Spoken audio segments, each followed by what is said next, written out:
നമസ്കാരം. മലയാളി വാർത്തയിലേക്ക് സ്വാഗതം. പ്രിയപ്പെട്ട പ്രേക്ഷകരെ, വട്ടിയൂർക്കാവ് കാഞ്ഞിരമ്പാറ സ്വദേശിനി ഹസീന ബീബിയെ മക്കളുടെ മുന്നിൽ കഴുത്തെറുത്ത് കൊലപ്പെടുത്തിയ കേസിൽ, അതായത് ഭർത്താവ് വി സുരേഷ് കൊലപ്പെടുത്തിയ കേസിൽ കഴിഞ്ഞ ദിവസം നിർണായകമായ വഴിത്തിരിവുണ്ടായി. അതായത് എല്ലാം തീരുമാനിച്ചുറപ്പിച്ചതുപോലെ ഈ കൃത്യം ചെയ്ത ശേഷം മകളെ വിളിച്ച് വി സുരേഷ് പറഞ്ഞ ചില കാര്യങ്ങളുണ്ട്. മറ്റു 3 കുട്ടികളെയും കൂടി നോക്കിക്കൊള്ളണമെന്ന് പറഞ്ഞ ആ ഒരൊറ്റ വാക്ക്, ആ വാക്കിൽ നിന്ന് തന്നെ വ്യക്തമായിരുന്നു ഇതൊരു ആത്മഹത്യാ സൂചനയാണ് എന്നത്. അതായത് ഇനി അച്ഛനെ ഒരിക്കലും കാണില്ല, ഇത് അവസാന വിളിയാണ്, മറ്റു 3 കുട്ടികളെ കൂടി നോക്കിക്കൊള്ളണേ മകളെ എന്ന് ആ പിതാവ് മകളെ വിളിച്ച് പറയുകയുണ്ടായി. ആ വാക്കുകളിൽ നിന്ന് തന്നെ വ്യക്തമാണ് ഇതൊരു ആത്മഹത്യാ സൂചനയാണ് എന്നത്.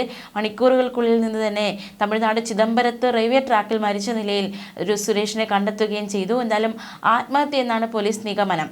ചിദംബരത്ത് നിന്ന് 5 കിലോമീറ്റർ അകലെ കിള്ളെ റെയിൽവേ സ്റ്റേഷൻ പ്ലാറ്റ്ഫോമിന് സമീപത്ത് നിന്നാണ് മൃതദേഹം കണ്ടെത്തിയത്.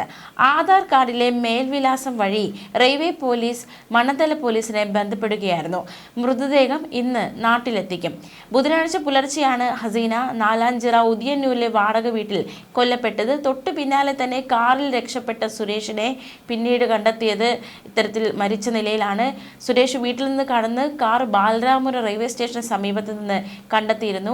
ഈ കാറ് കണ്ടെത്തിയ പ്രദേശത്ത് അവിടെ ചുറ്റും സുരേഷിന്റെ ബന്ധുക്കളുണ്ട് എന്ന വിവരവും കൂടി പുറത്തു വരുന്നുണ്ട്. കുടുംബ പ്രശ്നങ്ങളാണ് കൊടും ക്രൂര കൊലപാതകത്തിലേക്കും പിന്നീട് ആത്മഹത്യയിലേക്ക് നയിക്കപ്പെട്ടിരിക്കുന്നത്. എന്തായാലും 2 പേരുടെ, ഒരു കൊലപാതകം, ഒരു ആത്മഹത്യ, എല്ലാം കഴിയുമ്പോൾ 4 മക്കൾ അനാഥരായിരിക്കുകയാണ്. സുരേഷിന്റെ കാറ് കണ്ടെത്തിയത് കാർ ലോക്ക് ചെയ്ത നിലയിലാണ്. സുരേഷിന്റെ കാർ ബാലരാമപുരം റെയിൽവേ സ്റ്റേഷന്റെ സമീപത്ത് നിന്നാണ് മണ്ണന്തല പോലീസ് അന്വേഷണത്തിൽ കണ്ടെത്തിയിരിക്കുന്നത്. കാർ ലോക്ക് ചെയ്തിട്ടാണ് പ്രതി സുരേഷ് ഇവിടെ നിന്നും കടന്നത്. ഇയാളുടെ ബന്ധുക്കൾ ഇതിന് സമീപത്ത് പലയിടങ്ങളിൽ താമസിക്കുന്നുണ്ട് എന്ന വിവരവും അന്വേഷണ സംഘത്തിന് കണ്ടെത്താൻ സാധിച്ചു. അപ്പോൾ കൊലപാതകത്തിന് ശേഷം ബന്ധുക്കളുടെ വീട്ടിലെത്തിയിരുന്നു. മാത്രമല്ല എന്തായാലും ഒരു രക്ഷപ്പെടൽ എന്ന ഒരു ശ്രമമാണോ പ്രതിക്കുണ്ടായിരുന്നത്, അതോ ആത്മഹത്യ തന്നെയാണോ മനസ്സിൽ ഉറപ്പിച്ചത്? അത്തരത്തിൽ ആത്മഹത്യ മനസ്സിൽ ഉറപ്പിച്ചിരുന്നുവെങ്കിൽ എന്തുകൊണ്ട് ട്രെയിൻ കയറി മറ്റൊരിടത്തേക്ക് പോയി എന്ന ചോദ്യമൊക്കെ ബാക്കിയാവുകയാണ്. അങ്ങനെ ഉത്തരം കിട്ടാത്ത ഒരുപാട് ചോദ്യങ്ങൾ ഇനിയും ബാക്കിയുണ്ട്. ഒരു മാനസികാവസ്ഥ, ഒരു കൊലപാതകം നടത്തി കഴിഞ്ഞു, അത് കഴിഞ്ഞുള്ള പിന്നെ ഒരു പ്രതിയുടെ മാനസികാവസ്ഥ, ചില പ്രതികൾ ഒളിക്കാൻ ശ്രമിക്കും, ചില പ്രതികൾ വർഷങ്ങളോളം ഒളിവിൽ തന്നെ ആയിരിക്കും. പക്ഷെ ഇവിടെ സുരേഷിനെ സംബന്ധിച്ച് എന്തുകൊണ്ട് ട്രെയിനിൽ കയറി മറ്റൊരിടത്ത് പോയി അവിടെ നിന്ന് ആത്മഹത്യ ചെയ്ത്, അല്ലെങ്കിൽ അവിടെ നിന്ന് മരിച്ച നിലയിൽ കണ്ടെത്തി? അപ്പോൾ അങ്ങനെ ഒരുപാട് ചോദ്യങ്ങൾ, ഉത്തരം കിട്ടാത്ത ചില ചോദ്യങ്ങളൊക്കെ അവശേഷിക്കുന്നുണ്ട്. ഈ കാറ് കണ്ടെത്തിയ സ്ഥലത്തിൻ്റെ സമീപത്ത് ചെറുപ്പകാലത്ത് സുരേഷൻ താമസിച്ചിരുന്നു. അപ്പോൾ അതുകൊണ്ട് തന്നെ അവിടെ സുരേഷിന് പരിചയമുള്ള വ്യക്തികളൊക്കെ ഉണ്ടാകാം. അവരുടെ അടുത്തേക്ക് പോകാൻ ഒരു നീക്കം സുരേഷിൻ്റെ ഭാഗത്തുനിന്ന് ഉണ്ടായോ എന്ന ചോദ്യവും ബാക്കിയാവുകയാണ്. ഈ കേസിൽ ഏറ്റവും നിർണായകമായത് കരമനയിൽ നിന്നും അന്വേഷണ സംഘം ശേഖരിച്ച CCTV ദൃശ്യങ്ങളാണ്. ഈ CCTV ദൃശ്യങ്ങൾ പരിശോധിച്ചാണ് പോലീസ് കാറ് കണ്ടെത്തിയത്. പ്രാവച്ചമ്പലം വരെ കാറിൽ ഇയാൾ വരുന്ന ദൃശ്യം പോലീസിന് കിട്ടിയിരുന്നു. പിന്നാലെയാണ് പരിശോധനയിൽ കാർ ഉപേക്ഷിച്ച നിലയിൽ കണ്ടെത്തിയത്. ബുധനാഴ്ച രാവിലെ മുതൽ കാർ ഇവിടെ ഉണ്ടായിരുന്നതായി നാട്ടുകാരും റെയിൽവേ സ്റ്റേഷനിൽ രാവിലെ നടക്കാനെത്തിയവരും പറഞ്ഞു. മാത്രമല്ല ഈ റെയിൽവേ സ്റ്റേഷന് സമീപത്ത് നടക്കാനെത്തിയ ചിലരൊക്കെ സുരേഷിനെ കാണുകയുണ്ടായി. ബുധനാഴ്ച രാവിലെ ബാലരാമപുരം റെയിൽവേ സ്റ്റേഷൻ പരിസരത്ത് സുരേഷിനെ അവസാനമായി കണ്ടവരുണ്ട്. ഇവിടെ നടക്കാനെത്തിയ മറ്റൊരാളുടെ തൊപ്പി സുരേഷ് കൈക്കലാക്കിയെന്നാണ് ഇവർ പറയുന്നത്. എന്തിനാണ് ആ തൊപ്പി കൈക്കലാക്കി? ചിലപ്പോൾ മുഖം മറയ്ക്കാനായിരിക്കാം, അത്തരത്തിലൊരു ഉദ്ദേശത്തിലായിരിക്കാം തൊപ്പി കൈക്കലാക്കി പാഞ്ഞത്. തൊപ്പി വെച്ച് റെയിൽവേ സ്റ്റേഷൻ പരിസരത്ത് സുരേഷ് വ്യായാമം ചെയ്തിരുന്നുവെന്നും ചിലർ പറയുന്നുണ്ട്. ഇതൊക്കെ എന്തിനാണ് സുരേഷ് ചെയ്തു കൂട്ടിയതെന്ന ചോദ്യമാണ് ഉയരുന്നത്. ഇതിനുശേഷം വന്ന ഏതെങ്കിലും ട്രെയിനിൽ കയറിയാൽ തമിഴ്നാട്ടിലേക്ക് കടന്നിരിക്കാമെന്നാണ് നിലവിൽ പോലീസിന്റെ നിഗമനം.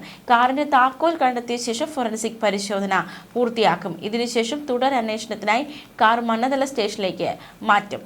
അതേസമയം 4 കുട്ടികൾ ചോദിക്കുന്നുണ്ട്, ഇനി ഞങ്ങൾക്ക് ആരുണ്ട് എന്ന്. അമ്മ നഷ്ടപ്പെടുന്നു, മണിക്കൂറുകൾക്കകം അച്ഛനെ നഷ്ടപ്പെടുന്നു. 4 കുട്ടികൾ, പറക്കമുറ്റാത്ത 4 കുട്ടികൾ ഇപ്പോൾ അനാഥരായിരിക്കുകയാണ്. അവരെ ആര് സംരക്ഷിക്കും, അവരെ ആര് ഏറ്റെടുക്കും എന്ന ചോദ്യമൊക്കെ ബാക്കിയാവുകയാണ്. എന്ത് ചെയ്യണമെന്നറിയാതെ പകച്ചു നിൽക്കുകയാണ് ആ 4 മക്കൾ. കുറച്ച് ദിവസമായി വീട്ടിലെ പ്രശ്നങ്ങൾ, അച്ഛനും അമ്മയും തമ്മിലുള്ള പ്രശ്നങ്ങൾ, അമ്മ വീട്ടിൽ നിന്ന് മാറി നിൽക്കുന്നു. ഇതോടെ സ്കൂളിൽ പോകാൻ പറ്റാത്ത അവസ്ഥയിലായിരുന്നു മക്കൾ. അമ്മ തിരികെ വീട്ടിലേക്ക് എത്തുന്നു, സന്തോഷമായി ഇനി സ്കൂളിൽ പോകാമെന്ന സന്തോഷത്തോടെ നിൽക്കുന്ന കുട്ടികൾക്ക് മുന്നിലിട്ടാണ് പ്രതി ആ ഭാര്യയെ കൊലപ്പെടുത്തിയത്, അതായത് കുട്ടികളുടെ അമ്മയെ കൊലപ്പെടുത്തിയത്. അതിനുശേഷം ട്രെയിൻ തട്ടി മരിച്ച നിലയിലാണ് സുരേഷിനെ കണ്ടെത്തുന്നത്. നാലാഞ്ചിറയിൽ ഉദിയന്നൂർ ക്ഷേത്രത്തിന് സമീപം താമസിക്കുന്ന ഹസീന ബീവിയാണ് ഭർത്താവ് സുരേഷ് കഴിഞ്ഞ ദിവസം മക്കളുടെ മുന്നിൽ വെച്ച് കഴുത്തറുത്ത് കൊലപ്പെടുത്തിയത്. തുടർന്ന് വീട്ടിൽ നിന്ന് രക്ഷപ്പെട്ട സുരേഷിനെ തമിഴ്നാട്ടിലെ ചിദംബരത്ത് നിന്നാണ് ട്രെയിൻ തട്ടി മരിച്ച നിലയിൽ മൃതദേഹം കണ്ടെത്തിയത്.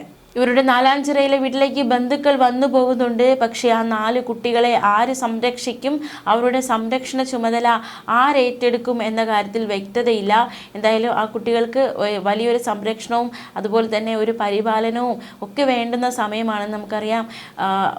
ആ ഒരു കൊലപാതകങ്ങൾ അല്ലെങ്കിൽ അമ്മയുടെ നിലവിളിയും അച്ഛൻ്റെ പോക്കും ഒക്കെ കണ്ട കുട്ടികളാണ്. അപ്പോൾ ഒരുപാട് മാനസികമായിട്ടുള്ള സപ്പോർട്ടൊക്കെ അവർക്ക് നൽകേണ്ട ഒരു സമയം കൂടിയാണ്. AC മെക്കാനിക്കായിരുന്നു സുരേഷ്. അയാളുടെ ഏക വരുമാന മാർഗം അതായിരുന്നു. കോട്ടലി സ്കൂളിലെ +2 വിദ്യാർത്ഥിനി ആണ് മൂത്ത മകൾ. നാലാഞ്ചിറ സെൻസ് ഗൊറേറ്റീസ് ഹൈസ്കൂളിൽ 10ാം ക്ലാസ്സിലാണ് അടുത്ത കുട്ടി പഠിക്കുന്നത്. കുശവർക്കൽ ഗവൺമെൻറ് UP സ്കൂളിൽ 6ലും 4ലുമാണ് ബാക്കി 2 കുട്ടികളും പഠിക്കുന്നത്. എന്തായാലും കൊലപാതക വാർത്തയറിഞ്ഞ് കുട്ടികളുടെ അധ്യാപകരൊക്കെ വീട്ടിലെത്തിയിരുന്നു. വലിയ ആശ്വാസമായത് മാറിയിരുന്നു. അതിക്രൂരമായ ഒരു കൊലപാതകമാണ് സംഭവിച്ചത്. ഭാര്യയെ കൊലപ്പെടുത്തിയ ശേഷം കാറിൽ വീട്ടിൽ നിന്ന് പോയ സുരേഷ് ബാലരാമപുരം റെയിൽവേ സ്റ്റേഷനിൽ കാർ ഉപേക്ഷിച്ച ശേഷം ട്രെയിനിൽ തമിഴ്നാട്ടിലേക്ക് പോവുകയായിരുന്നു. ഇയാളുടെ പക്കലുണ്ടായിരുന്ന മൊബൈൽ ഫോൺ കേന്ദ്രീകരിച്ച് അന്വേഷണം നടത്തുന്നു. ഈ അന്വേഷണത്തിൽ സിമ്മിന്റെ വിലാസം വട്ടിയൂർക്കാവിലെ കുടുംബ വീടിൻ്റെതാണെന്ന് കണ്ടെത്തി. മൃതദേഹം സുരേഷിൻ്റെതാണെന്ന് സ്ഥിരീകരിക്കുകയും ചെയ്തു. തുടർന്ന് വിവരം സുരേഷിന്റെ ബന്ധുക്കളെ അറിയിച്ചുവെന്ന് പോലീസ് വ്യക്തമാക്കി. ബന്ധുക്കളെത്തി മൃതദേഹം തിരിച്ചറിയുകയും ചെയ്തു. വീട്ടിൽ നിന്ന് പോയ സുരേഷ് ഒരു ഫോൺ കിള്ളിപ്പാലത്തെ കടയിൽ കൊടുത്തിരുന്നു. തുടർന്ന് തമിഴ്നാട്ടിലേക്കുള്ള യാത്രയ്ക്കിടെ കയ്യിലുള്ള ഫോണിൽ നിന്ന് മകൾ അമൃതയെ വിളിച്ച് ഇനി തിരിച്ചു വരില്ലെന്നും ഇളയ കുട്ടികളെ നോക്കണമെന്നും പറഞ്ഞു. മണ്ണന്തല പോലീസ് ഈ സമയം വീട്ടിലുണ്ടായിരുന്നു. ഫോണിൽ തിരിച്ചു വിളിച്ചെങ്കിലും സ്വിച്ച് ഓഫ് ചെയ്തിരുന്നു. പോലീസ് സുരേഷിന്റെ ചിത്രം ഉൾപ്പെടെ തമിഴ്നാട് പോലീസിന്റെ വിവരം അറിയിച്ചിരുന്നു. അന്വേഷണം ഊർജിതമാക്കുന്നതിനിടെയാണ് ചിദംബരത്ത് വെച്ച് സുരേഷ് ട്രെയിൻ തട്ടി മരിച്ചതായി പോലീസിന് വിവരം കിട്ടിയത്. കാർ ബാലരാമപുരത്ത് ഇട്ട ശേഷമാണ് ട്രെയിൻ കയറിപ്പോയത് സുരേഷ്. കയ്യിലുണ്ടായിരുന്ന ഒരു മൊബൈൽ കിള്ളിപ്പാലത്ത് കടയിൽ വിൽക്കുകയുണ്ടായി. കരമന ഭാഗത്തായിരുന്നു ഈ ഫോണിന്റെ ലൊക്കേഷൻ. അന്വേഷണത്തിൽ ഈ ഫോൺ ഇയാൾ വിറ്റതാണെന്ന് പോലീസ് കണ്ടെത്തുകയായിരുന്നു. കാറുമായി ബാലരാമപുരത്തെത്തിയ പ്രതി കാർ അവിടെ ഉപേക്ഷിച്ച് ട്രെയിനിൽ കടന്നു കളയുകയായിരുന്നു എന്നാണ് അന്വേഷണ സംഘം മനസ്സിലാക്കുന്നത്. ഒരാഴ്ചയെ ഹസീനെ കാണാനില്ലായിരുന്നു. ഇത് സംബന്ധിച്ച് സുരേഷ് മണ്ണന്തല പോലീസിൽ പരാതി നൽകിയിരുന്നു. ചൊവ്വാഴ്ച വീട്ടിൽ തിരികെ എത്തിയ ഹസീന സുഹൃത്തിൻ്റെ വീട്ടിലായിരുന്നു എന്നാണ് പറഞ്ഞത്. ഇതേ ചൊല്ലി ഇരുവരും തമ്മിൽ വഴക്കുണ്ടാകുന്നു. മണ്ണന്തല പോലീസ് ഇരുവരെ സ്റ്റേഷനിൽ വിളിച്ചു വരുത്തി അനുനയിപ്പിച്ച് വിട്ടതാണ്.